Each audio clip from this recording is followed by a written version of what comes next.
to a world of animals who were good friends. They lived near a river bank, beside a large willow tree, where the wind used to whisper through its branches. A young girl I know once said, "They may be animals, but they're quite as much human to themselves as we are to us." And I have to agree. There's a water rat who lives on the river, a mole whose home is underground, the wealthy Mr. Toad who lives in a big, beautiful home called Toad Hall, and of course, Old Badger, who lives in the wild wood. As you watch, these animals may actually remind you of some people that you know. Now, in our story, Mole has been working very hard all morning, spring cleaning his little underground home. First with brooms, then on ladders and steps and chairs with the brush and pail of whitewash to make those mud walls gleam, till he had an aching back and weary arms. Spring was penetrating even in his dark and lowly little house, with discontent and longing. Bother! Hang spring cleaning. I've had enough and I'm getting out of here. Up we go. Up we go. This is fine. This is better than whitewashing. Spring cleaning is nothing compared to spring. 6 pence for the privilege of passing by the private road. When I look at you, I think onion sauce. How stupid you are! Well, why did you tell him? What did you say?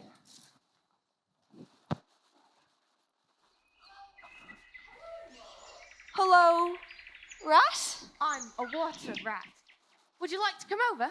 Over the river? Oh, I can help with that. I'll be right over. Catch! Now then, step lively. I decided I've had enough of spring cleaning. It's not easy when you always live underground, you see, and I've discovered spring. This has been a wonderful day. Do you know, I've never been in a boat before in all my life. What? Never been in a... Well, what have you been doing then? Is it so nice as all that? Nice? It's the only thing. Believe me, my young friend, there is nothing, absolutely nothing half so much worth doing as simply messing about in boats. Simply fooling about in boats. Whether you get away or whether you don't, whether you arrive at your destination, reach somewhere else, or whether you never get anywhere at all, you're always busy and you never do anything in particular. Look here, if you've really nothing else on hand this morning, supposing we drop down the river together and have a long day of it. What a day I'm having. Let's start at once. Hold up a moment then. Shove that under your feet. What's inside it? There's cold chicken inside it, ham, beef, pickled gherkins, lemonade, French rolls, soda Oh, water. stop! This is so much food! You must think me very rude, but all this is so new to me. So this is a river. The river. I live by it, and with it, and on it, and in it. What it hasn't got is not worth having, and what it doesn't know, it's not worth knowing. What lies over there? That's just the wild wood. We don't go there very much, we riverbankers. Aren't they very nice people in there? Well, let me see. The squirrels are all right, and the rabbits, some of them, but rabbits are a mixed lot. And then there's Badger, dear old Badger. He lives right in the heart of it. Nobody interferes with him. They'd better not. Why? Who should interfere with him? Well, of course, there are others. Weasels and ferrets and foxes and so on. They're all right in a way. I'm very good friends with them. Pass the time of day when we meet and all that. But they break out sometimes, get a bit rough, there's no denying it. And then, well, you can't trust them, and that's the fact. Now then, here's where we're going to lunch.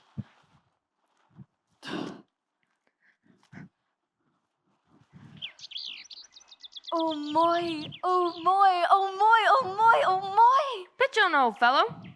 What are you looking at? I'm looking at a streak of bubbles that I see traveling along the surface of the river. It's funny. Bubbles? Oh-ho! Greedy beggars. Why didn't you invite me, Ratty? This was an impromptu affair. By the way, my friend Mr. Mole. Proud to be a friend, I'm sure. All the world seems to be out on the river today. I came up this way to try and get a moment's peace and then stumbled across you fellows. My lit list, Polly, keeps disappearing. Then it's a mad dash to find her.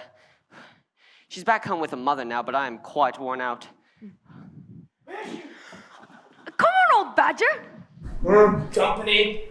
That's just the sort of fellow he is. Simply hates society. Now we shan't see any more of him today. Tell us, who's out on the river? Toad's out for one, in his brand new boat, new sailing suit, new everything. Once, Toad was interested in nothing but sailing. Then, remember, he tired of that and took to houseboating? No, it was punting. He took to punting, trying to stand up in a boat and propel it with a pole all day and every day, and a right mess he made of it too. Last year, it was houseboating, and we all had to go and stay with him in a houseboat and pretend we liked it. He was going to spend the rest of his life in a houseboat. It's always the same. He's mad about whatever he takes up till he tires of it and starts on something fresh. Such a good fellow, too. So generous about inviting folks to feasts at his mansion, even if his dinners always do require some sort of rambling speech from Toad. But no stability, especially in a boat. Down with Toad. Down with Toad. Down goes Toad. He drives us fluid and makes us mad. He drives us crazy. He makes us mad. Just wait. Someday it's gonna be bad. Did you hear that, Rat? It's nothing at all. Let's keep moving. You can stay with me for a visit. This day was only the first of many similar ones for the mole. Newly free of his underground home, he learned to swim and to row and entered into the joy of running water. And with his ear to the reed stems he caught, at points, something of what the wind whispered so consistently in the willows.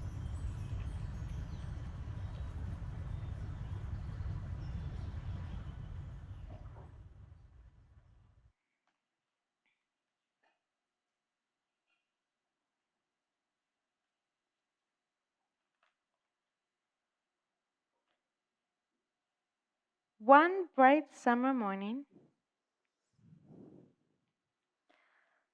Ratty, if you please, I want to ask you a favour. Won't you take me to call in Mr. Toad? I've heard so much about him and I do so want to make his acquaintance. Why, certainly. It's never the wrong time to call on Toad. Early or late, he's always the same fellow. Always good-tempered, always glad to see you, always sorry when you go.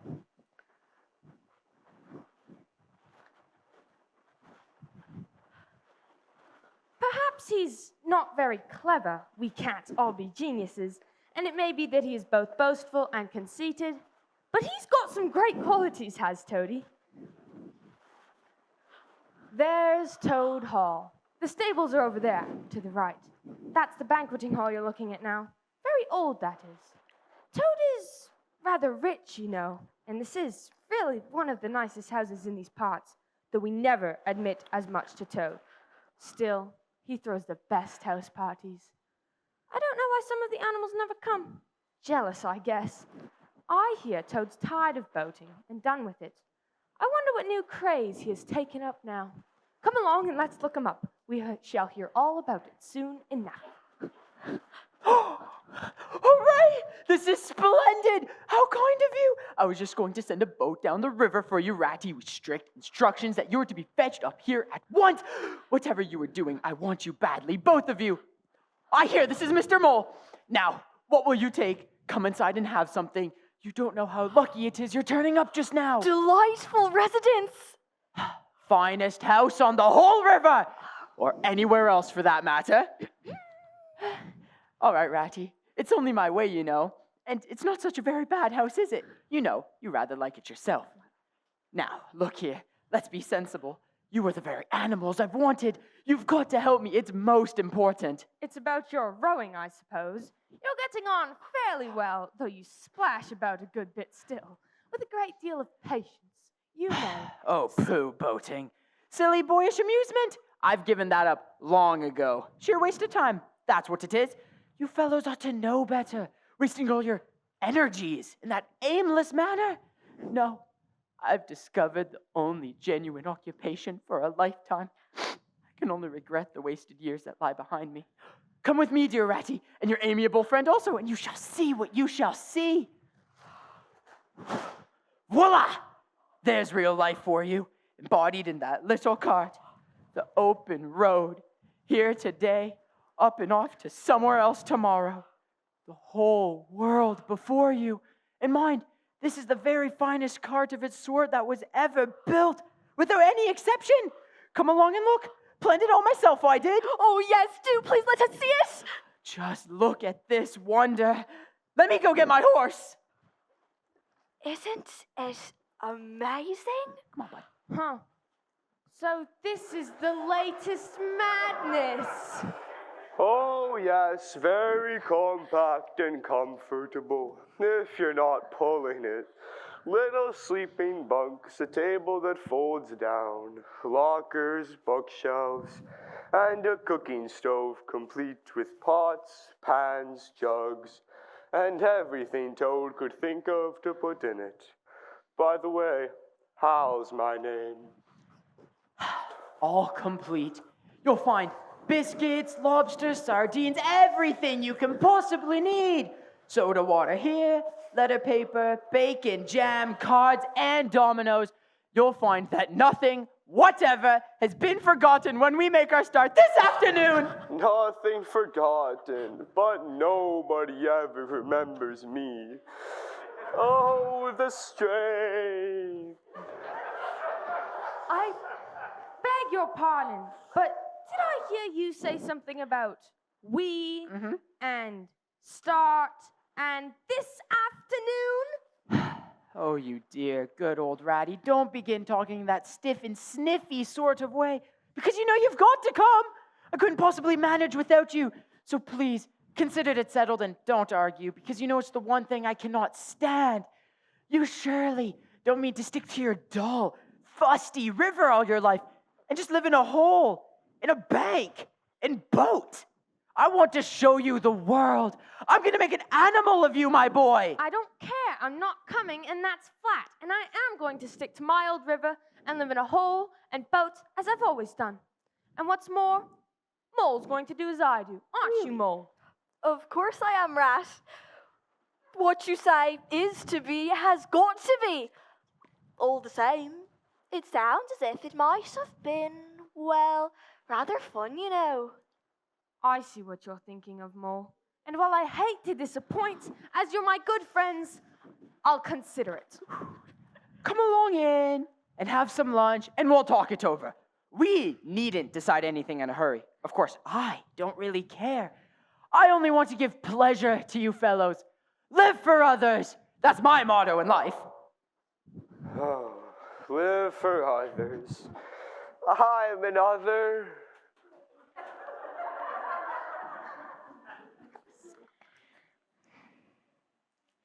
During the luncheon, which was excellent, of course, Toad ignored the rat, but focused on Mole and used his imagination to paint such a glowing picture of the trip that the mole could hardly sit in his chair for excitement. It soon seemed that the trip was a rather settled thing, and the rat, though still unconvinced, allowed his good nature to override his personal objections. He could not bear to disappoint his two friends.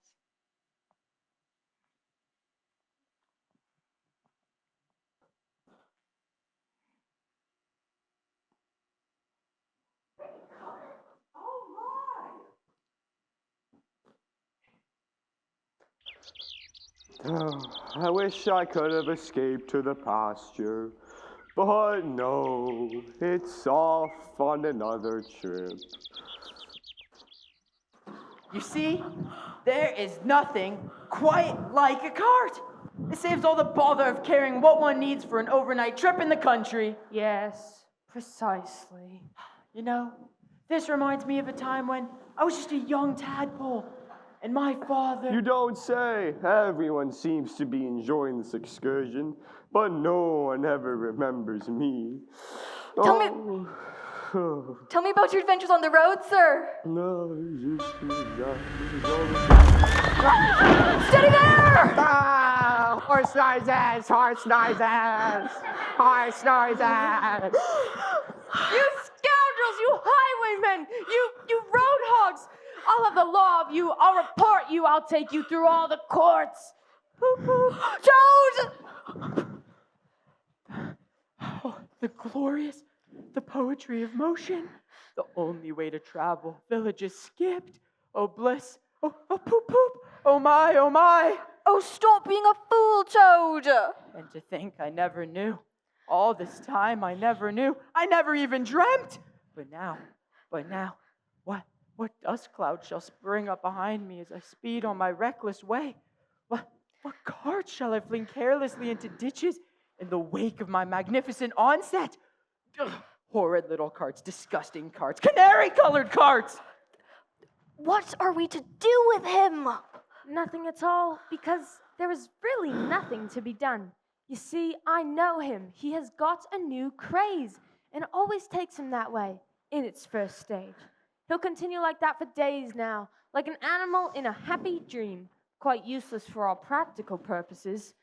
Never mind him. Let's see if there's anything that can be done about the cart. Boop, boop. It's 5 or 6 miles to the nearest town, and we shall just have to walk it. But what about Toad? We can't leave him sitting in the middle of the road by himself in the distracted state he's in. It's not safe. Supposing another thing were to come along. Oh, bother, Toad. I'm done with him. Now look here, Toad. When we get to the town, you'll have to go straight to a police station and lodge a complaint against that motor car. And then you'll have to go to a courthouse. Police station? Yes. Complaint? Me complain of that beautiful vision that has been giving me? Mend the cart? I've been done with carts forever. Oh, Ratty, you can't think how obliged I am to you for consenting to come on this trip. I wouldn't have gone without you. And then I might never have seen that swan, that sunbeam, that thunderbolt. I might never have heard that entrancing noise, and I owe it all to you, my best of friends. You see what it is? He's quite hopeless. I give it up. When we get to the town, we shall pick up a train there that'll take us back to the riverbank tonight. And if you ever catch me going a-traveling with that provoking animal again, mark my words, by tomorrow night, he'll probably have ordered a very large and expensive motor car. Oh no, Toadie.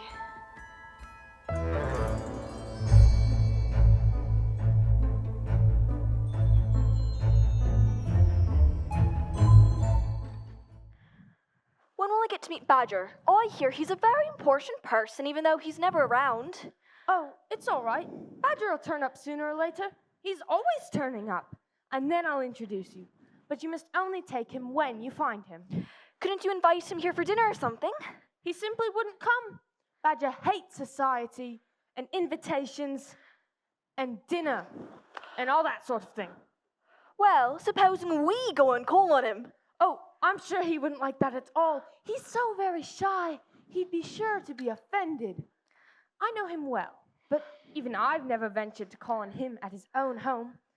Besides, it is quite out of the question because he lives in the very middle of the wild wood. Well then, supposing he does. You told me the wildwood was all right, you know. Did I? Yes. So I did, but I don't think we'll go there just now. Not just yet. It's a long way, and he wouldn't be at home this time of year anyhow.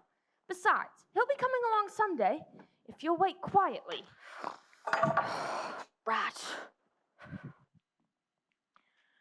The mole had to be content with this, but the badger never came along, and eventually he found his thoughts dwelling with much persistence on the solitary gray badger, who lived by himself in a hole in the middle of the wild wood. And so, one afternoon, when the rat was in his armchair before the blaze, alternately dozing and trying to think of a rhyme for the poem he was writing, Mole decided to go out by himself and explore the wild wood, and perhaps strike up an acquaintance with Mr. Badger. I'll show Rat. I'm not a bit afraid. It shall be an adventure. I've always wondered about the wildwood.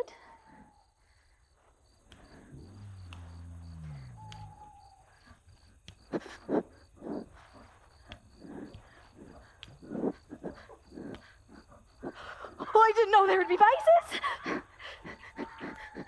Maybe if I just go deeper into the woods, the faces will stop. What's that?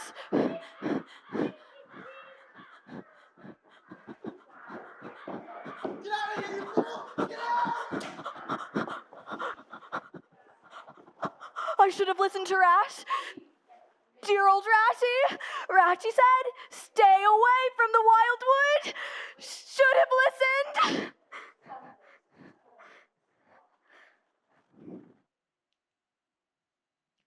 Meantime, the rat, warm and comfortable, dozed by his fireside until a crackle from the fire woke him with a start. He looked round for the mole to ask him if he knew of a good rhyme for something or other, but the mole was not there. He found the mole's cap was missing from the plague. He listened to the complete silence and rushed outside to find footprints from Mole's boots in the mud leading directly to the wild wood. The rat took up a stout cudgel and, holding the stick aloft, he set off for the wild wood at a smart pace.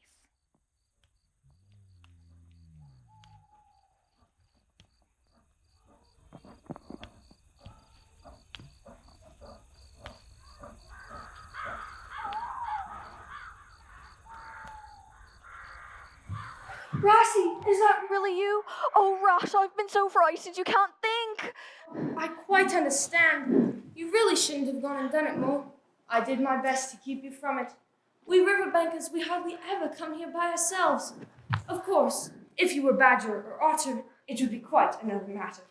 Surely the brave Mr. Toad wouldn't mind coming here by himself, would he? Old Toad? He would not show his face here alone. Not for a whole hatful of golden coins, Toad wouldn't. Now, come along. We must make a start for home while there's still a little light left. It will never do to spend the night here, you understand. Dear Ratty, I'm dreadfully sorry, but I'm simply dead beat.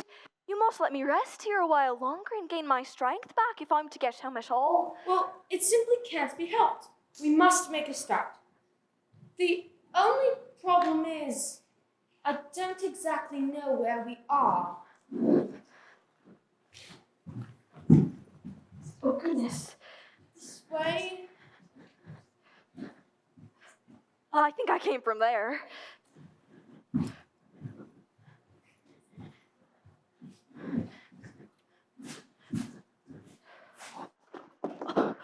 Oh, my leg! Oh, my poor shin! Oh, you don't seem to be having very much luck today, do you, Mo? Let's have a look at the leg. Oh, yes! You've cut your shin, sure enough. Wait till I get my handkerchief, and I'll tie it up for you. I must have tripped over a hidden branch, or a stump. Oh, moi, oh, moi. Oh, dear. It's a very clean cut. That was never done by a branch or a stump. Was too. Looks like it was done by the sharp edge of something metal. Funny. Never mind what done it. It hurts just the same, whatever done it. Rat! So come on, Rat! Hooray, hooray, hooray, hooray! What have you found, Ratty? Come and see. Well, I see it right enough. Seen the same sort of thing before. Lots of times. A door scraper. So you can scrape the mud off your shoes before you go inside. Well, what of it? Why don't jigs around a door scraper? But don't you see what this means? You dull-witted animal. Of course, I see what it means. It simply means that some very careless and forgetful person has left his door scraper laying about in the middle of the wildwood, just where it's sure to trip everybody up. Very thoughtless of him, I call it. When I get home, I shall go and complain about it to somebody or other. See if I don't. Oh dear. Do stop arguing and come and help. I am. There. What did I tell you? You told me absolutely nothing whatsoever. I suppose you're perfectly happy that you seem to have found another piece of domestic litter. Dance your jig around that if you've got to and get it over. And then perhaps we can go on and not waste any more time over rubbish heaps. Tell me, Rat, can we eat a doormat or sleep under a doormat? But doesn't this doormat tell you anything? Really, Rat? Who ever heard of a doormat telling anyone anything? They simply don't do it. Doormats know their place. Look here, you thick-headed beast. Rat, you're a wonder. Oh, I see it all now. At the moment that I caught my shin, your majestic mind said to itself, door scraper. Then you found the very door scraper that done it. Did you stop there? No. Let me only just find a doormat, says you to yourself. And my theory is proved. And of course you found your doormat. You're so clever. I believe you could find anything you'd like. If only I had your head, Ratty. But as you haven't, I suppose you're going to stand there all night and talk. Now, pull on that bell pull you see there as hard as you can while I hammer.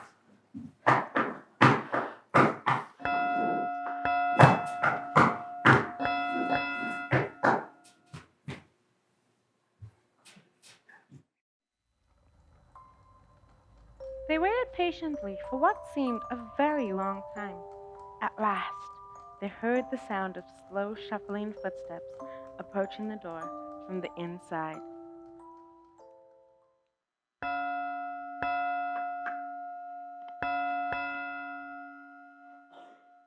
Well, the very next time this happens, I shall be exceedingly angry. Oh, got my back. Who's it this time? Disturbing people on such a night?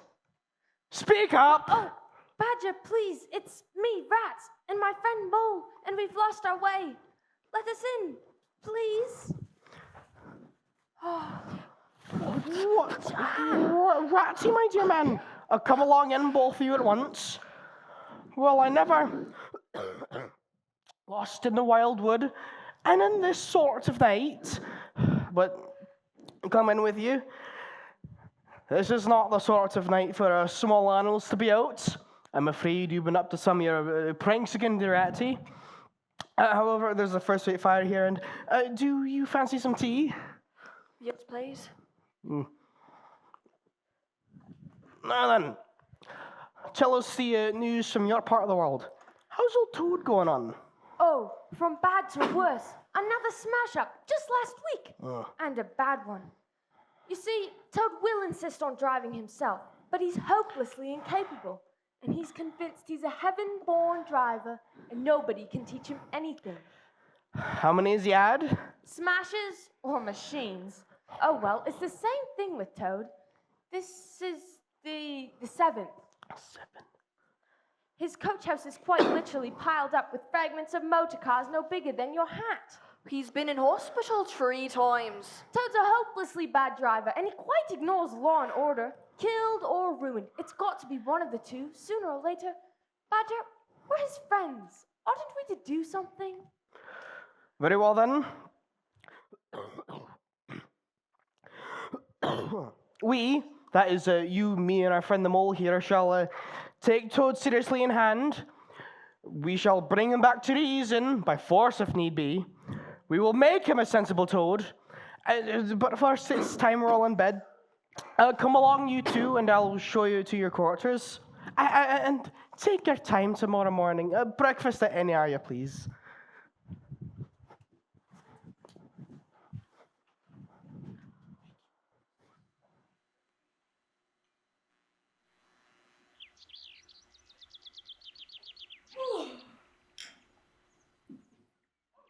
Sit down. Go along with your porridge. Where have you two youngsters come from? Lost your way, I suppose. Yes, please, sir. Me and little Billy here. We was trying to find a way to school. Mother would have us go. And of course we lost ourselves, sir, and Billy got frightened and cried, being so young and faint-hearted. And at last, we happened up against Mr. Badger's back door, made so bold as to knock for Mr. Badger. He's a kind-hearted gentleman, as everyone knows, and Yes, I quite understand. Where is Mr. Badger? Billy, go see who it might be.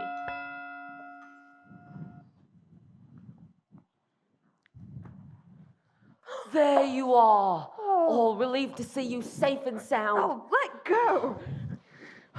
Last night, my littlest, Polly, ran off again, and I was just returning the little rascal home to Mrs. Otter again when I found the whole riverbank was in a great state of alarm. Turns out when you two hadn't been home all night, there was sure something dreadful must have happened to you. But I knew that when people were in any fix, they mostly came to Badger. So I came straight off here through the wild wood. I kept a lookout for any sensible beast I could ask for news of you.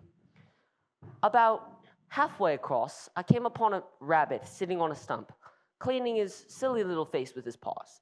At last I managed to extract from him that Mole had been seen in the wild wood last night by one of them. It was the talk of the burrows, they said, how Mole, Mr. Rat's friend, was in a bad fix, how he'd lost his way, and they were up and out hunting, chivying him round and round. Well, why didn't you do something, I asked. You may be blessed with brains, but there's hundreds upon hundreds of you big, stout fellows as fat as butter. You could have taken him in, made him safe and comfortable, or tried to in all events. What? Us, he merely stated. Us rabbits do something.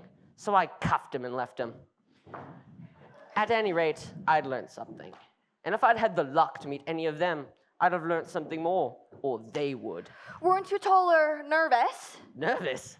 I'd give him nerves if any of them tried to mess with me. You two youngsters be a phone to your mother. Rat will find you someone to show you the way. As to the wildwood, it's pretty well populated by now, with all the usual lot, good, bad, and indifferent. It takes all sorts to make a world, but I reckon you know something about them at this time. I do indeed. Well, Mole, we'd best be off for home while it's still daylight. Don't want to spend another night in the wild wood. It'll be all right, my fine fellows. I'm coming along with you, and I know every path blindfolded. Plus, if there's a head that needs to be punched, you can confidently rely on me to punch it. Okay.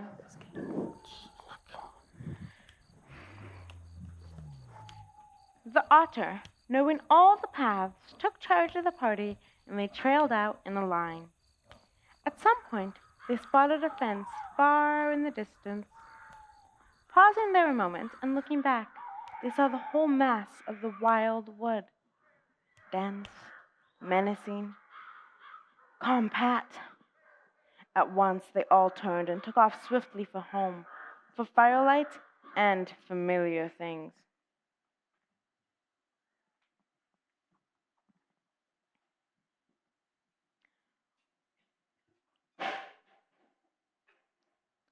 One day, not too many weeks later, You were going to teach me how to fish, right? Hopeless. Mr. Badger! The hour's come. What hour? Whose hour, you should rather say? Why, Toad's hour, the hour of Toad. I said I was going to take him in hand, and I am going to take him in hand today. Toad's hour, of course. Hooray, I remember now. We'll teach him to be a sensible toad.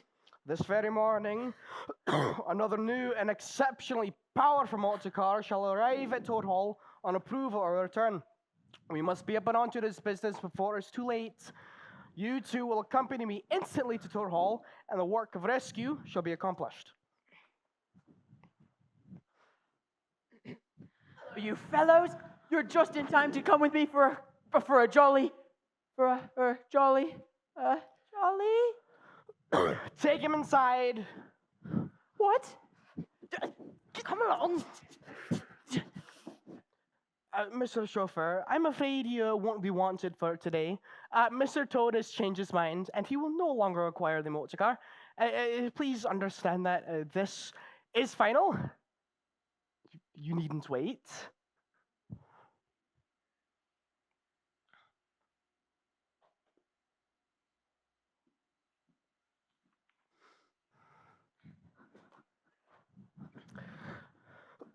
Now then, first of all, take those ridiculous things off. Shan't! What is the meaning of this gross outrage? I demand an instant explanation! Then you two take them off him.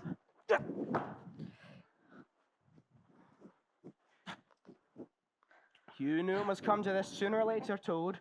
You've disregarded all the warnings we've given you, and you've gone off squandering the money my friend, your father, left you, and you're giving us animals a bad name by your furious driving, your smashes, and your rows with the police. Now, you're a good fellow in many respects, and I don't want to be too hard on you. Let's chat, and I shall bring you to reason. Okay? Now then, first of all, you must own, Toad, that it was wrong to steal the motor car. It did not belong to you, and somebody else paid good money for that car. That's no good. Talking to Toad will never cure him. He'll say anything. But it was such a handsome motor car. I was an old friend of your father's, and I know he taught you wrong from right. It's not okay to steal someone else's possession without permission, and it's certainly not okay to endanger others with your reckless driving. You're right. Whatever would he think of me now? He'd be so ashamed. Now, do you promise to stop taking what isn't yours and give up driving altogether? I know you'd feel terrible if you injured someone. I'm sorry. I promise to give up motor cars forever. If I know Toad, this isn't going to do any good. Sit down there, Toad. My friends, I am pleased to inform you that Toad has at last seen error of his ways. He's truly sorry for any of his misguided conduct in the past and has undertaken to give up driving entirely and forever. I have a solemn promise to that effect. That is very good news. Very good news indeed. If There's just one more thing to be done. Toad, I want you to repeat before your friends here what you fully admitted to me in the hall just now. First, you're sorry for what you've done, and you admit the folly of it all. No, I'm not sorry. And it wasn't folly at all. It was simply glorious. What? The backsliding animal! Did you tell me just now? Yes, in there. You're so eloquent, dear Badger, and so moving, and so convincing. I'd have said anything in there, and you know it. But I've been going over things, and I find that I'm not a bit sorry, really. So it's no earthly good saying I am now, is it? So you don't promise never to touch a motor car again? Certainly not. On the contrary, I faithfully promise that the very first motor car I see, boop, boop, off I go with it. Very well then. Since you won't yield to persuasion, we'll try what Thor's can do. I was afraid it would come to this.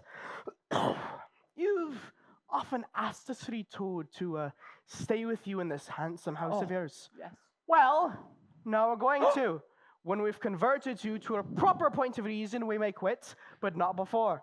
Take him upstairs, you two, and lock him up in his bedroom while we rearrange matters between ourselves. What? it's for your own good, Toad, you know. Think of what fun we shall all have together once you've quite gotten over this painful attack of yours. We'll take great care of everything for you till you're well, Toad. No more of those regrettable incidents with the police, Toad. Confound it! You can't keep me from my motor cars! Bother! It's going to be a tedious business. I've never seen Toad so determined. However, we shall see it out. He mustn't ever be left unguarded for an instant. We shall have to take it in turns to be with him until the poison has worked itself out of his system.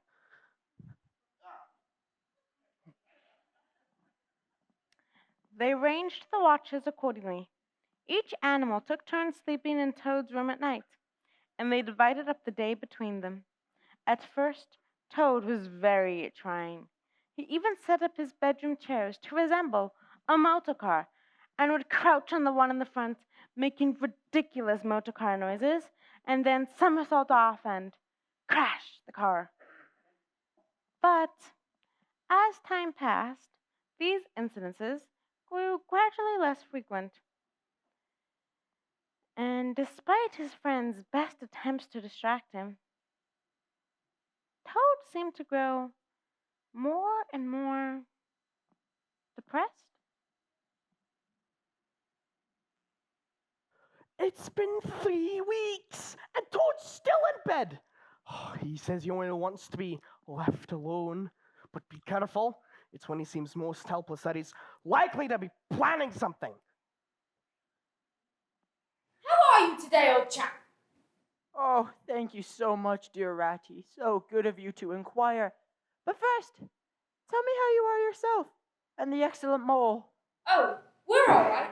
Mole is out with Badger till lunchtime, so I'll do my best to amuse you. Now, look alive and don't lie there moping on a fine morning like this. Oh, dear kind rat, how little you realize my condition. I hate being a burden to my friends, and I don't expect to be here much longer. I wish I might ask you, for the last time probably, to step out to the village as quickly as possible and fetch the doctor. Even now it may be too late, but don't you bother. We may as well let things run their course. Why? What do you need a doctor for? Surely you have noticed of late. Tomorrow indeed you may be saying to yourself, if only I had done something. But no, never mind. Forget that I asked. Well, of course I'll fetch a doctor to you, if you really need him, but surely it's not that serious yet. Let's talk about something else. I fear, dear friend, it's too late for talking. But could you please ask the lawyer to come by? I need to be sure my will, all my affairs, are in order. Oh, he must be really bad.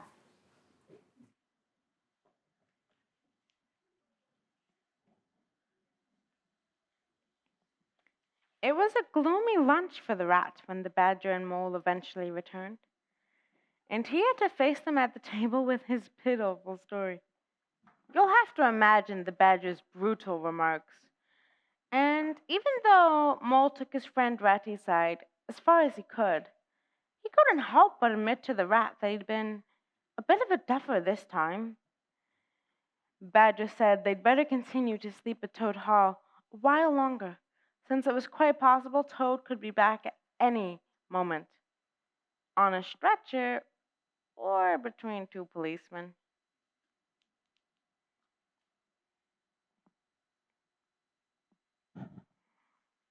What a beautiful sunny day. Smart piece of work, that. Brains against brute force, and brains came out on top as it's bound to do. Poor old Ratty. My, won't he catch it when the badger gets back? A worthy fellow, Ratty, with many good qualities, but very little intelligence and absolutely no education. I must take him in hand someday. The Red Lion. They've just entered the Red Lion. Surely, there can't be any harm in my only just looking at it. I wonder if this sort of car starts easily.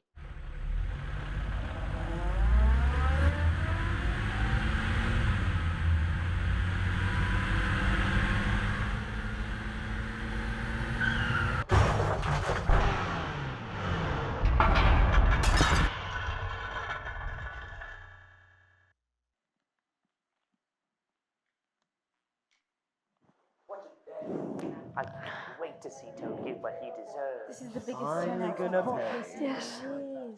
Where's the judge? The judge isn't exactly known for his punctuality. Oh, here he comes now. This is the best they had? Have we got everyone here, Mrs. Archer? I mean, Claire.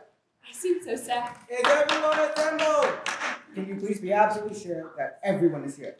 Members of the jury, please indicate you are here when I call your name. Owl? Here. Elder Rabbit? Here. Rabbit 1? Here. Rabbit 2? Here. Hold on! That's not a rabbit, that's a ferret! What do you mean? I'm not a ferret. I'm a rabbit. Hop, hop. Don't let him on the jury! The ferrets hate Mr. Toad! It's not fair. Overruled. What? Please continue. Lynx, Here. bird, Here. mouse. Here. That's not a mouse, that's a weasel! No, I'm a mouse. I can prove it. Squeak, squeak.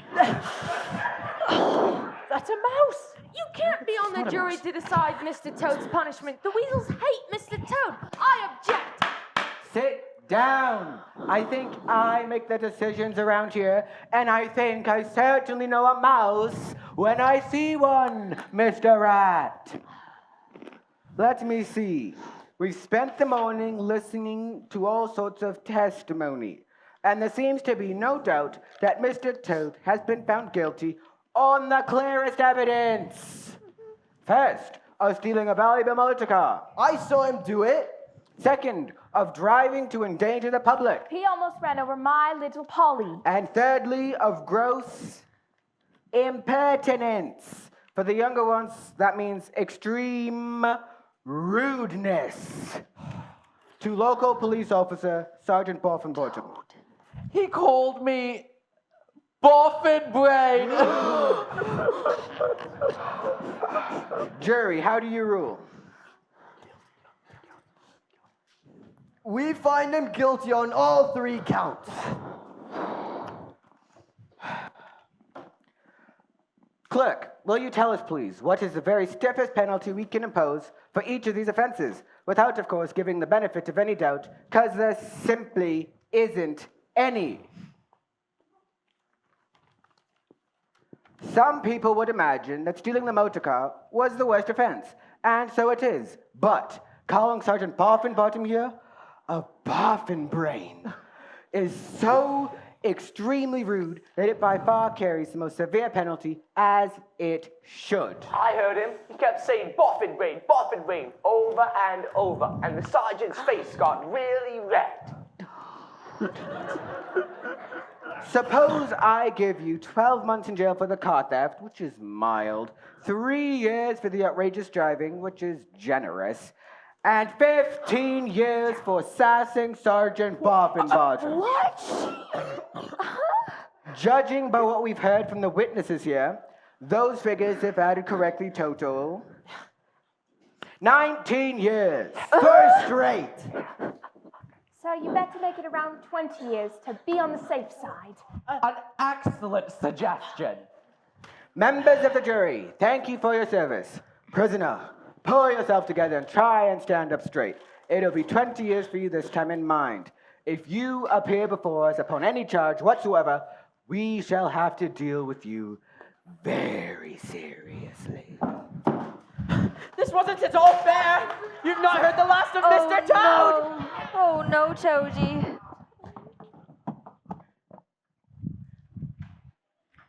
And so, poor Mr. Toad was led away past jeering crowds and guards into a basement cell in a grim old castle, until at last they reached the door to the grimmest cell of all.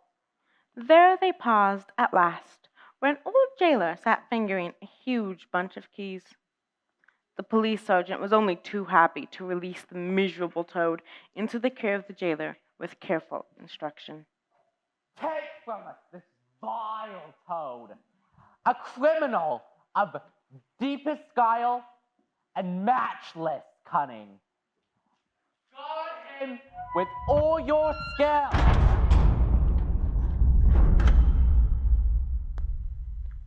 And the great and mighty Toad of Toad Hall had become a helpless prisoner in the remotest dungeon of the best guarded castle in all of England.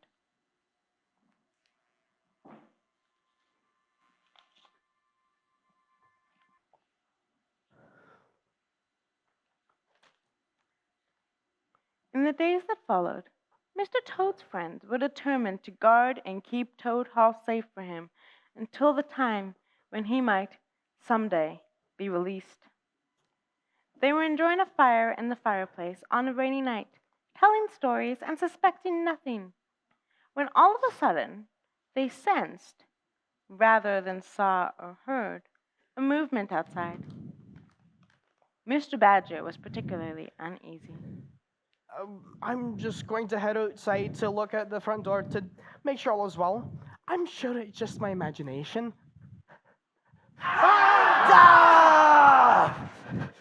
At last! Toad Hall belongs to the weasels! I think you you mean the ferrets? But we'll let you enter as well. I think you and yours can follow me. First, to the fridge!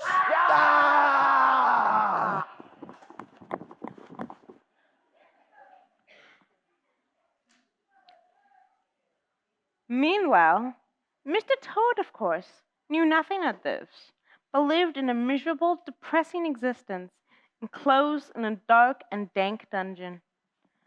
He couldn't help thinking back to the riverbank, an open road, where he'd been so happy. He finally flung himself on the ground and shed bitter tears and abandoned himself to dark despair.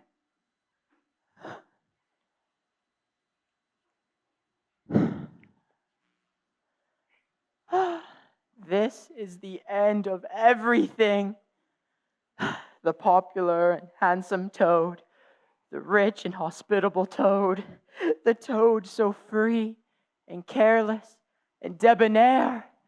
How can I hope to ever be set free again when it's only fair I get sent to prison for stealing so handsome a motor car in such outlandish manner, and for my shocking and imaginative rudeness to that bumble-brained policeman? Stupid animal that I was. Oh, wise old badger. Oh, clever, intelligent rat and sensible mole, what wisdom you possess. Oh, unhappy and forsaken Toad. Here's your tea, Mr. Toad. Won't you have some bit of nourishment? You know, it'll do you good. I'm very fond of animals, you know, and my pet mice always take great satisfaction in whatever food scraps I can bring them. No, I must accept that this is my lot. Now I must languish in this dungeon until people who were proud to say they knew me have forgotten the very name of Toad. Father, I can't bear to see that poor beast, Mr. Toad, so unhappy and getting so thin. You let me have the managing of him. You know how fond of animals I am. I'll make him sit up, eat from my hand, and do all sorts of things. Do whatever you like with him. I'm sick and tired of his sulks and his thinking he's so very important. And his rudeness. This is no life for me. I belong in a sunny meadow, the wind and the willows, with bees swarming and warm snapdragons, and dishes clinking at the table of Toad Hall as friends join me at table. Surely, even now, it's not impossible that they might be able to do something. The lawyers surely would have enjoyed my case. What a fool I've been to not get a few. You know, I'm quite clever and resourceful. If I put my great mind to it, surely I can figure some way out of this nightmarish hovel. Yoo-hoo, Mr. Toad. I brought you some hot buttered toast with tea.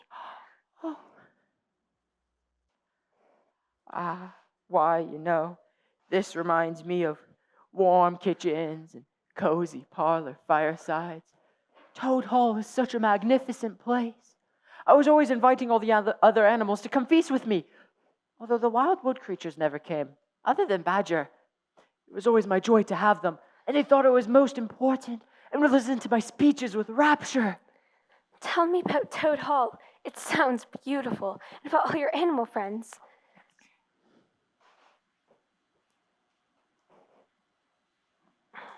Toad found his spirits quite reviving with the tea and toast and attention from a pretty young girl who wanted to hear all about his former life and friends.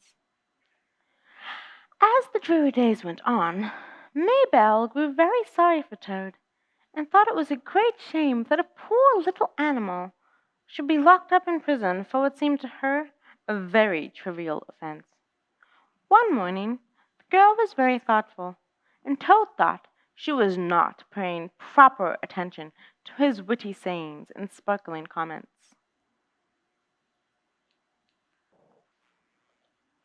Toad, just listen, please. I have an aunt who is a washerwoman. Oh, that's nothing to be ashamed of. I have several aunts who ought to be washerwomen. Do be quiet a minute, Toad. You talk too much. That's your chief fault. As I said, I have an aunt who is a washerwoman. She does the washing for all of the prisoners in the castle. Now, what occurs to me is this. You're very rich, at least you're always telling me so, and she is very poor. A few coins mean a lot to her. Now, I think if she were properly approached, she would let you have her dress and bonnet and so on, and you could escape from the castle as the official washerwoman. You're very like in many respects, particularly about the figure. We're not. I have a very elegant figure for what I am. And so has my aunt for what she is. But have it your own way, you horrid, proud, and grateful animal, when I'm trying to help you. Yes, that's quite all right. Thank you very much indeed. But look here, you surely wouldn't have the Toad of Toad Hall going about the country disguised as a washerwoman. Then you can remain here as a toad. Expect you think you'll need a limousine. I'm sorry. You are a good, kind, clever girl, and I am indeed a proud and stupid toad. Introduce me to your worthy aunt, if you will be so kind, and I have no doubt that the excellent lady and I can surely come to terms.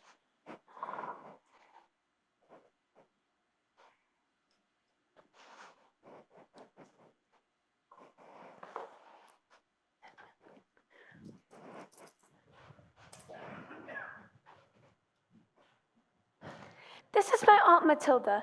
In exchange for your thoughtful gift there on the bench, she's willing to give you the necessary items to outfit you as her for your exit tomorrow. There's just one thing, see. I can't be seen to have any choice in the matter, so you've got to make it look like you overpowered me. I must be bound and gagged and dumped in a corner. I can give myself some bumps and bruises after you're gone. I need my position, and we need to make sure it looks like I had nothing to do with this. Quite right, my good woman. They'll think I'm a desperate and dangerous fellow. Oh, this is good. Well, now it's your turn, Toad. Get into, this. What?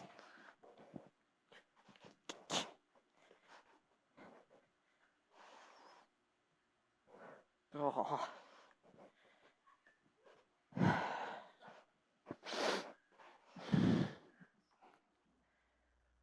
Oh.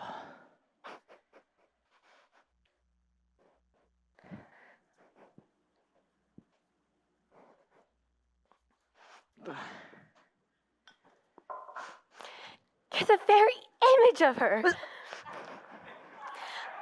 Only, I'm sure you've never looked half as respectable in all your life before. Well, good luck, Toad. Head straight down the way you came up. And if anyone says anything to you, which they probably will, being men, you're allowed to tease back a bit. But remember, you're a widow woman quite alone in the world with a good character to protect.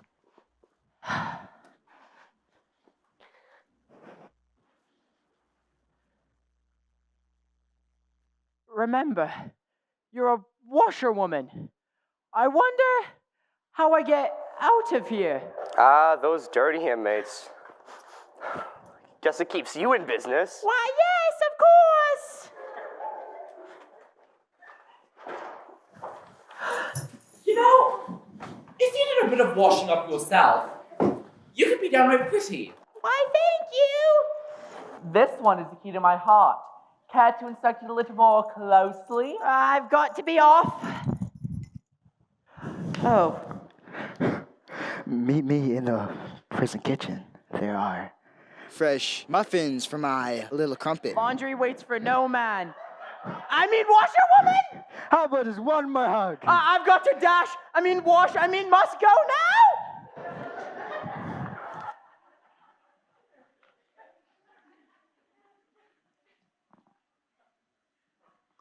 Meanwhile, Mr. Toad's friends, Mole and Rat, have gathered at Mr. Badger's house to discuss the latest news.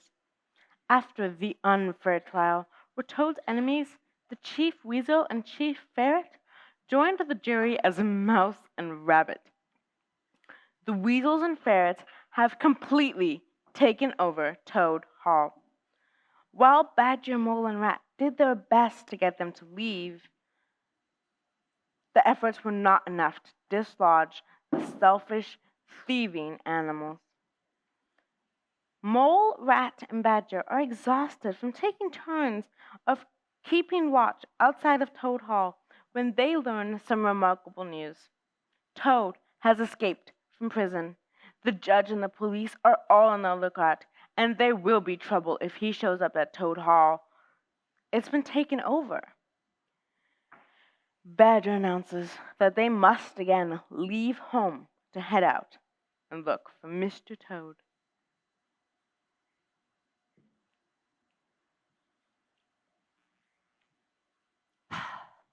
I am a clever toad. Those stupid guards. No prison will ever hold me. Hello, washerwoman. Oh. Half a pair of socks are missing the other week. Mind it doesn't occur again. Look, it's the washerwoman. Can we stay and play, please? Would you like a bite of my carrot? Finish your carrot? Actually, Smells like the washwoman needs to wash her own clothes. Come along, children. Still part of the you know, it's quite late and dark and cold, and here I am in an unknown wood with no money and no food and still far from friends and home. After so many weeks in prison, I'd quite forgotten just how noisy a forest can be.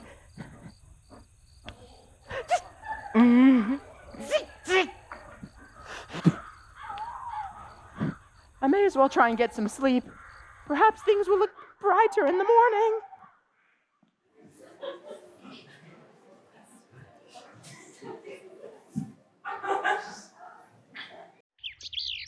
No, don't put me back in jail! Free. I'm free. Oh, I can't wait to get back to friends and Toad Hall. I just wonder how to get there. I just can't go back to prison. What? It's a barge being pulled by a horse. They've got to be going somewhere. Let me see if I can hitch a ride. A nice morning, madam. I dare say it is, ma'am. Except that my my married daughter asked me to drop my work. I'm a washerwoman, you understand, and come dashing off to help because she's in some sort of trouble. I set right off and even forgot my purse in my haste. And where might said daughter live, ma'am? Oh, close to a fine house called Toad Hall. Perhaps you've heard of it? Why, I am going that way myself.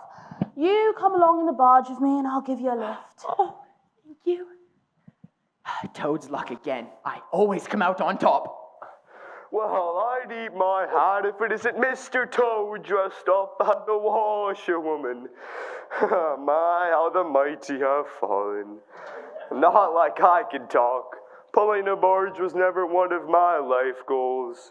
If only I could get us both back to Toad Hall somehow. So you're in the washing business, madam? A very good business? Ah, finest business in the whole country.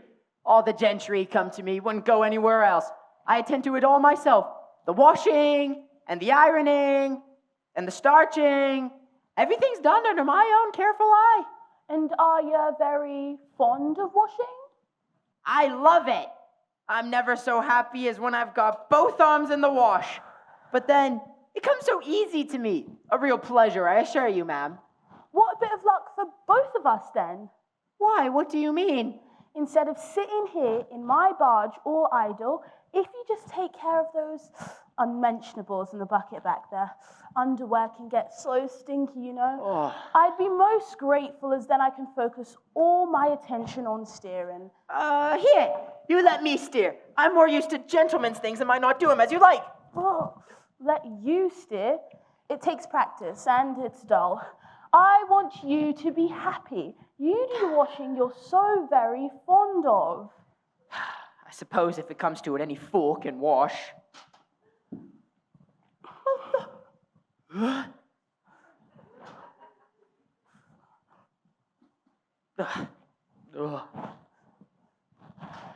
Ma'am, I've been watching you this whole time.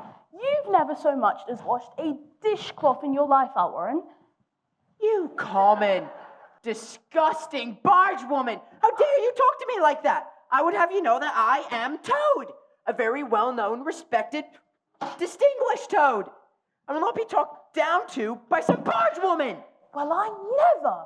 And in my nice, clean barge too. Now, that is something I will not Have! You are a horrid, nasty, crawly toad. Put yourself through your own ringer, barge woman, and iron your face and crimp it. Then you'll pass for quite a decent-looking toad. Oh, horse, you're with me. Let's go. Yippee! Thief! You can't take my... Stop it!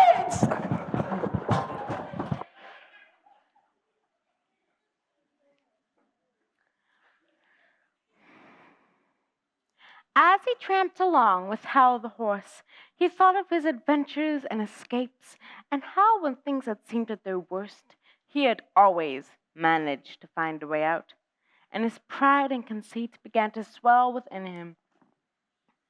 Ho, ho, what a clever toad I am, he said. There is surely no animal equal to me in the whole world for my cleverness. Now, Hal the horse had been grateful to be released from the barge, but he found it difficult to endure Toad's boasting, and finally Hal said, Sorry, old chap, to burst your bubble, but I can think of a number of animals more clever than you. Unfortunately, Toad was in no mood not to be humored, so Toad said Hal could very well head home on his own, thank you very much. Hours later, with filthy clothes and quite beyond exhaustion, Toad realized he was lost in the wild wood.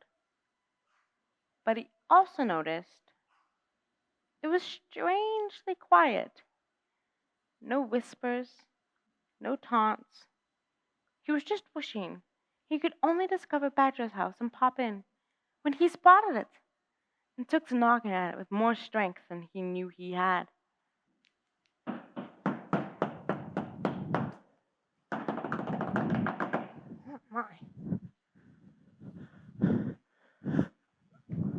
Oh, Ratty! I'm so glad you're here, Mr. Badgers. I've been through such times since I saw you last you can't think. I've been in prison and got out of it. I've been escaped and disguised. I've been thrown off a canal boat and I stole a horse. What do you think my last exploit was? Mr. Badger and Mole will be back presently. You go off upstairs at once and take off that old cotton rag that looks like it previously belonged to some washerwoman and clean yourself thoroughly. Put on some clean clothes and try and come down looking like a gentleman if you can, for you are surely the most shabby, bedraggled, and disreputable-looking object I've laid eyes on in my whole life. Be off, and we'll talk later. So people are still ordering me about!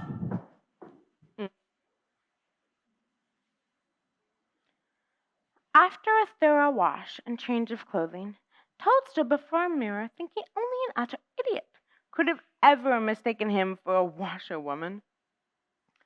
Over lunch, Toad filled Rat in on all his doings, focusing primarily on his own cleverness in emergencies and making it sound as though he had had a simply marvelous adventure. But the more he talked and boasted, the more silent Rat became.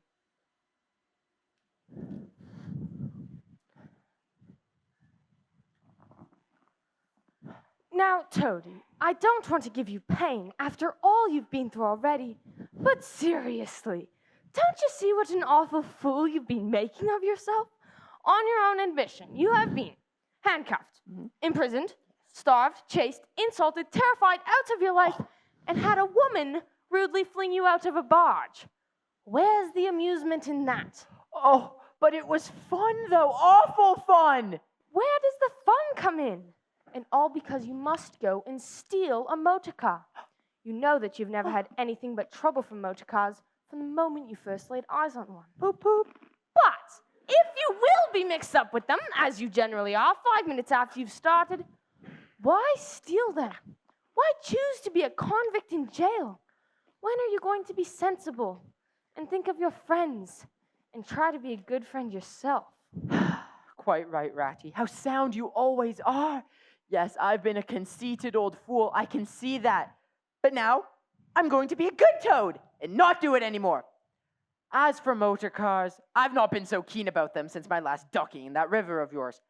The fact is, while I was climbing out of the water, I had a sudden idea. Come up, come up. Come here. A really brilliant idea. connected with motorboat. Ah! There. Don't go on so, old chap, and stomp and upset things. It was only an idea. Look here. We'll have our coffee and a quiet chat, and then I'm going to stroll quietly down to Toad Hall and return to a normal life.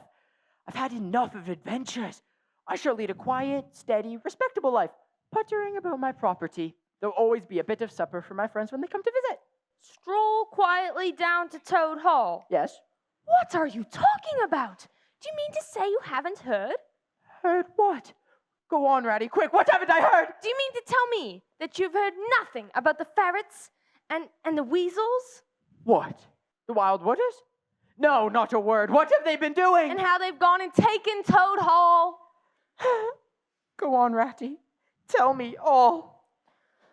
Well, when you got into that trouble of yours, when you disappeared for a time over that misunderstanding. Oh, yes. Well, naturally, everyone talked about it, not only along the riverbank, but even in the wild wood. The riverbankers stuck up for you and said you had been treated unfairly. But the wild wood animal said that it served you right. And they went about saying that you were done for this time, that you would never come back again. What? Never, ever. Well, the truth is, the wild wood animals have been there at Toad Hall ever since, eating your food, drinking your drink, and making bad jokes about you and prisons. And they're telling everybody that they've come to stay for good. Stay for good? I'll jolly soon see about that. It's no good, Toad. You'd better come back and sit down. You'll only make things worse. We can do nothing until we have seen the badger and the mole and heard their latest news and taken their advice in this difficult matter. But don't you see? I really feel I must do something. While you were dashing about the country, those two poor, devoted animals, mole and badger, have been camping out in the open, in every sort of weather, living very rough by day and planning how to get your property back for you. You don't deserve to have such true and loyal friends, Toad. You really don't. Someday, when it's too late, you'll be sorry you didn't value them more while you had them. I'm an ungrateful beast, I know. Let me go out into the cold, dark night and try and share their hardships and try and prove my... Can you get it, please?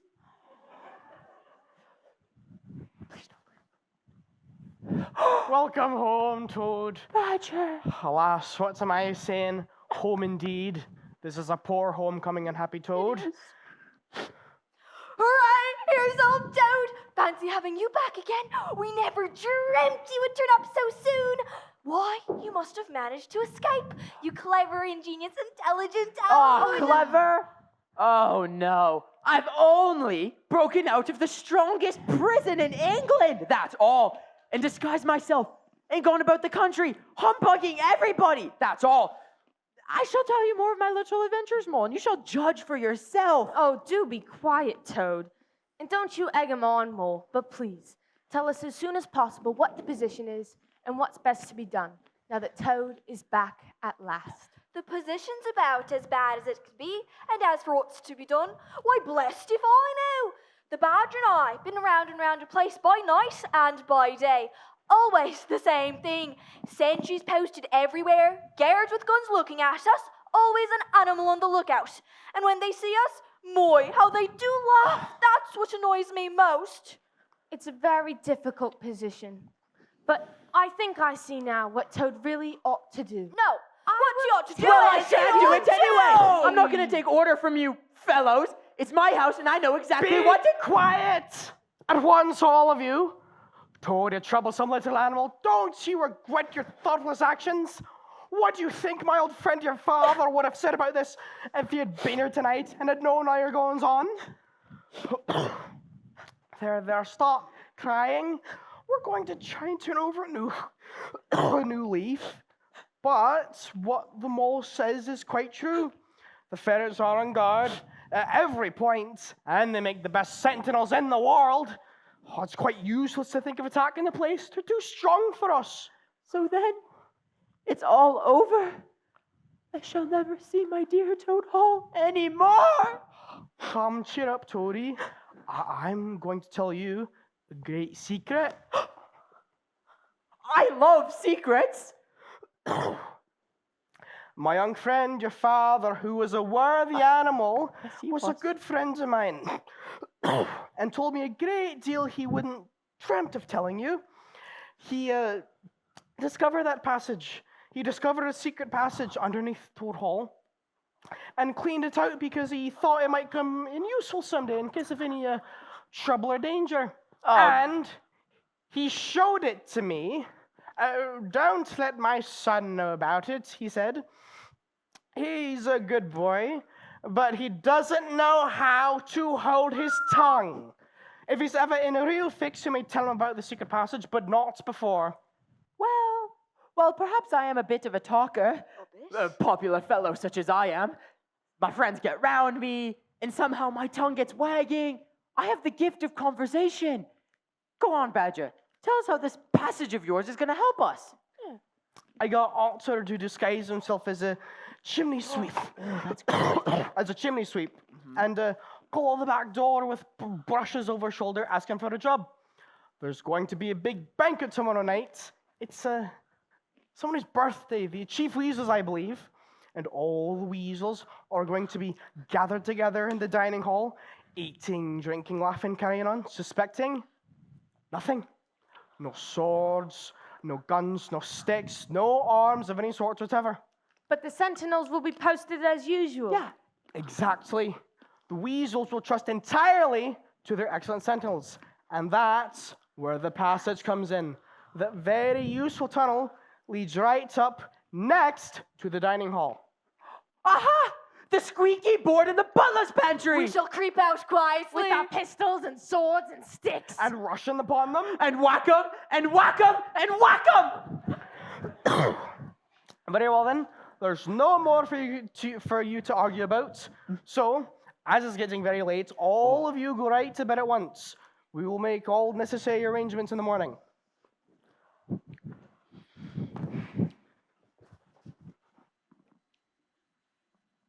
Toad slept in, and by the time he got down to breakfast, he found that the mole had slipped off somewhere by himself, without telling anyone where he was going.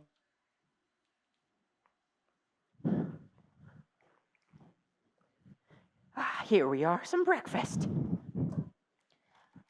Sword for rat, sword for badger, sword for toad, sword for mole. Pistol for rat, pistol for badger, pistol for toad, sword for rat, sword for rat. That's all very well, rats, but once we get past the ferrets and those detestable guns, I assure you we won't need any swords or pistols. Just as well to be on the safe side. I'll learn them. Once we're inside the dining hall, why we four with our sticks will take care of the lots of them in 5 minutes. I'll learn them to steal my house. I'll learn them! I've been having such fun. Oh, no. I pulled a prank on the ferrets. Oh, no. I got the idea when I went into the kitchen, when I found Toad's old washerwoman dress. So I put it on with the bonnet and the shawl, and off I went to Toad Hall, as bold as you please. The sentries were on the lookout, of course, with their guns and their "Who comes there?" nonsense. "Good morning, gentlemen," says I, very respectful. "Want any washing done today?" They looked at me very proud and stiff and said, "Go away, washerman. We don't do any washing on duty." "Or any other time," says I. Wasn't I funny? No. Some of the ferrets turned quite pink, and the sergeant in charge, she said to me, "Run away, my good woman. Run away. Don't keep my men idling on their posts." "Run away?" says I.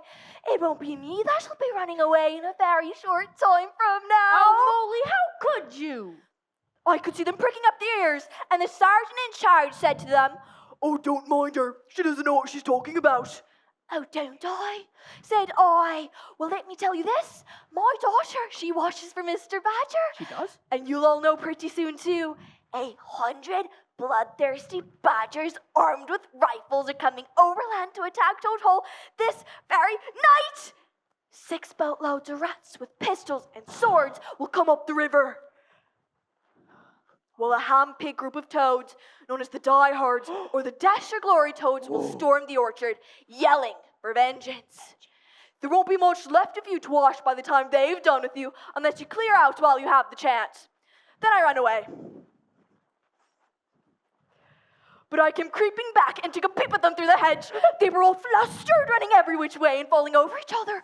Everyone was giving orders to everybody else, and no one was listening. Then I heard the ferrets say to each other, "That's just like the weasels. They're planning to have a feast in the banquet hall with toasts and songs and all sorts of fun, while we stay on guard in the cold and the dark, and in the end are cut to pieces by blood-thirsty badgers." Oh, you silly fool, Mole. You've spoiled everything! Mole, come up here.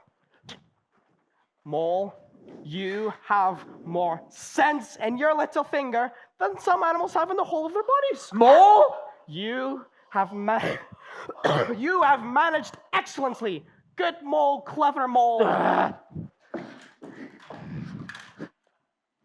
Toad was simply wild with jealousy. Although he couldn't figure out just what the mole had done that was so clever. But fortunately for him, before he could lose his temper, the bell rang for lunch. When the simple meal of bacon, beans, and macaroni was eaten, Badger said he'd take a quick nap, since the night was likely to be a late one. Rat began running to and fro with his piles of weapons again, and the mole let Toad outside and asked him to share the details of his adventures, which Toad was only too willing to do.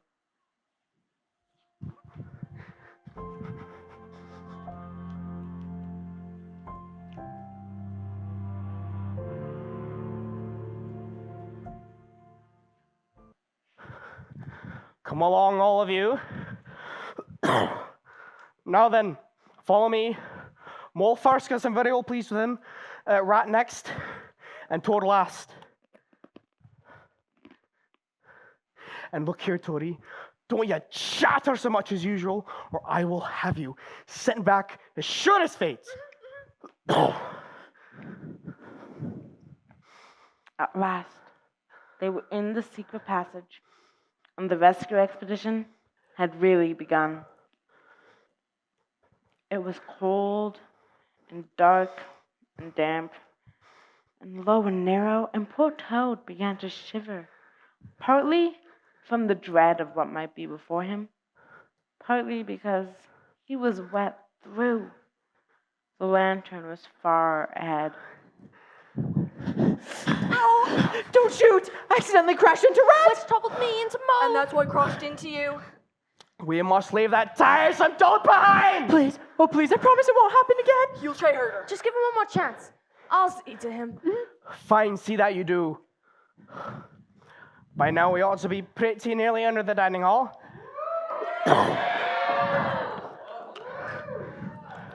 Those weasels are really going at it. It's uphill from here. What a time they're having. Here's a trap door. Let's leave it open. Now all together. Well, I do not propose to detain you much longer. But before I resume my seat, I should like to say one word about our kind host, Mr. Toad. It's me! We all know Toad. Good Toad. Modest Toad. Honest Toad. Only just let me! Get ready, all of you. Let me sing a little song which I've composed on the subject of Toad. Toad, he went a-strolling contently down the street. Toad, he went to strolling. I'll show him strolling! The hours come, follow me!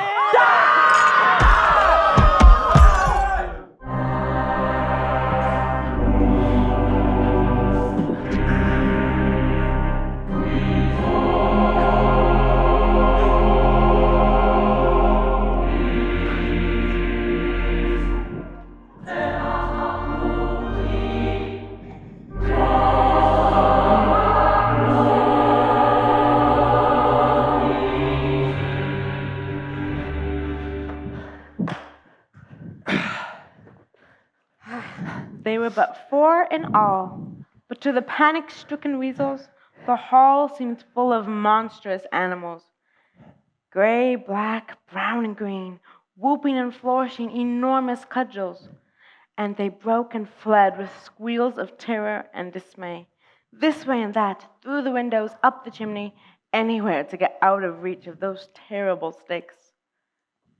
The affair was soon over. Mole, you're the best of fellows. I just want you to head outside and deal with those ferret guards of yours. But I've had an idea that thanks to you, we shan't have much trouble from them tonight. Oh, I'm suddenly famished. Yeah, me too. I want some grub, I do. Careful. Stir your stumps, Toad, and look lively, because we're all hungry. We've got your house back for you, and you haven't yet offered us so much as a sandwich. Absolutely. Just you wait. It's all over. From what I can make out, as soon as the ferrets, who were already very scared and jumpy, heard the shrieks and the yells from inside the hall, some of them threw down their weapons and fled. The others tried to stay at their posts for a bit, but when the weasels rushed out upon them, they thought they were betrayed. So the ferrets fought the weasels, and the weasels fought to get away, and they wrestled and wriggled and punched each other, and rolled over and over, till most of them rolled into the river. They've all disappeared by now, except for this lot, and we've got nothing to fear from them. Mole, you are an excellent and deserving animal. There's just one more thing I'd like you to do before you sit down to your supper with all of us. I want you to take those fellows upstairs with you and have some bedrooms tidied up and made really comfortable with clean sheets, towels, and a fresh bar of soap in each room. And then you can punish them however you like, if it's any satisfaction to you, and put them out by the back door. And then you can come sit down to join us in a feast to celebrate. Quick march!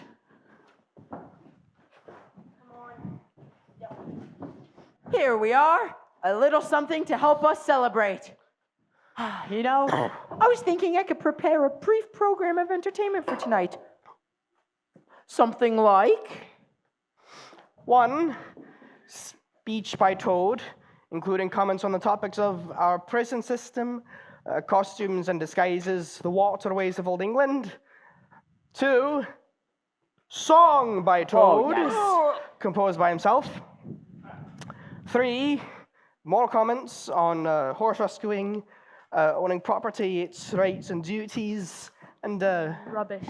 And Gotcha! Hey, I've been looking all over London for you. I am here to arrest you for stealing a motor car and a horse from a bargewoman, and to return you to prison so that you never steal a motor car again. Now see here, Judge. Your trial is never fair because you allowed a weasel and a ferret on your jury. They dressed up as animals. And after they got Toad thrown in jail, they took unlawful possession of Toad Hall, eating his food and generally trashing the place. It's unfit to be seen. It is only by the greatest courage and teamwork that Toad and his friends have managed to recapture it. And I think Toad is quite prepared to renounce motor cars forever after what he's been through, and if you're willing to let his punishment stand as time served. And that barge woman stole that horse from him. We won't feel the need to address the sloppiness with which the jurors were chosen, which allowed this terrible crime to occur. Well, I suppose if he promises to give up motor cars completely. I do. Oh, I do. And please, sir, stay to help us celebrate. I don't mind if I do. Do you have a fork? I always carry a fork. You don't? Every room is ready and it's clean as a new pin, and I didn't have to whip them either. On the whole, I thought they had punishment enough for one night, and the ferrets, when I put the point to them, quite agreed with me, and said they wouldn't think of troubling me. They were extremely sorry for what they had done. But it turns out it was all the fault of the chief weasel and the weasels, and if ever they could do anything to make up for what they had done, all we had to do was mention it. So I gave them a roll apiece and let them off the back, And off they ran, as hard as they could. Thank you kindly, dear mole, for all your pains and trouble tonight, and especially for your cleverness this morning. Well spoken, my brave toad. And thank you for your program ideas. Although I think we're going to need to cut short most of your plans. Mayn't I sing them just one little song? No. You are right. My friends, you have conquered my foes, and you have conquered me. Henceforth, I will be a very different toad. Hooray for Toadie! You've done it. Such courage, Mr. Toad. No, not at all. You know, Badger was the mastermind, and Mole and Rat, you two bore the brunt of the battle. But as of this day, I no longer live to please myself, but to find out what my friends want and try to arrange it for them. You dear old Badger.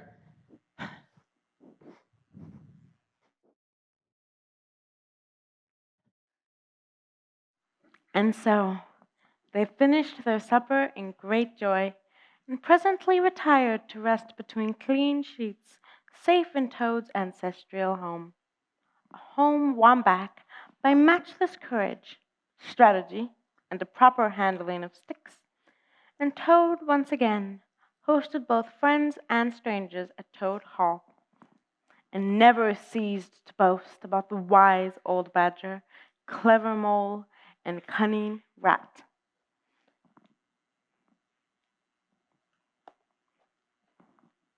He was indeed an altered Toad.